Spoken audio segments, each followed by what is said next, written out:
તો આગળ વાત કરીશું વડોદરાની અંદર અત્યારે દેહ વેપારનો એક કિસ્સો સામે આવ્યો છે। આપણે જણાવી દઈએ કે જ્યારે દેહ વેપારના આ કિસ્સાની અંદર અનેક લોકો સંડોવાયેલા છે। વડોદરા શહેર નજીક અમદાવાદ સુરત હાઈવે પર દેહ વ્યવહારનો ચાલતો ધંધો ઝૂંપડા બનાવી બહારથી સ્ત્રીઓ લાવી ચલાવાતું હતું કૂટણખાનું। મકરપુરા પોલીસે રેડ કરતા મહિલા સંચાલકોની ગ્રાહકોએ ઝડપી પાડ્યા છે અને આ કૂટણખાનાની મહિલા સંચાલક સહિત 13 ગ્રાહકો પોલીસના સકંજામાં છે। અનૈતિક વ્યાપાર અને અટકાવવાની અધિનિયમ હેઠળ કાર્યવાહી કરવામાં આવી છે। આપણે જણાવી દઈએ વડોદરા શહેર નજીક અમદાવાદ સુરત હાઈવે ઉપર દેહ વેપારથી ચાલતો ધંધો ઝૂંપડા બનાવીને બહારથી સ્ત્રીઓ લાવીને કૂટણખાનું ચલાવવામાં આવી રહ્યું હતું। મકરપુરા પોલીસે રેડ કરતા મહિલા અને ત્યાંના ગ્રાહકોને ઝડપી પાડ્યા છે।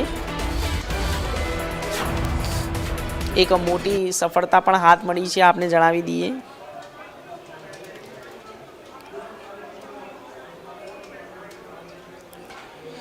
તો આપને જણાવી દઈએ કે વડોદરા શહેર નજીક અમદાવાદ સુરત હાઈવે પર દેહ વેપારનો આ ચાલતો ગોરખ ધંધો મકરપુરા પોલીસ સ્ટેશન દ્વારા ઝડપી પાડવામાં આવ્યો છે। ત્યાં ઝૂંપડાની અંદર ચાલી રહેલા ગોરખ ધંધાનો પર્દાફાશ કરી દેવામાં આવ્યો છે। સૌથી મોટી સફળતા મકરપુરા પોલીસ સ્ટેશનના અધિકારીઓને મળી છે અને તેની સાથે જ તે લોકો ત્યાં રેડ કરી હતી ને રેડ દરમિયાન મહિલાઓ તથા ગ્રાહકો પણ ઝડપાઈ આવ્યા છે। આ કૂટણખાનાનો હવે અંત આવી જશે અને તે જ સાથે તમામ લોકોને ઝડપીને કાયદેસરની કાર્યવાહી કરવામાં આવી રહી છે।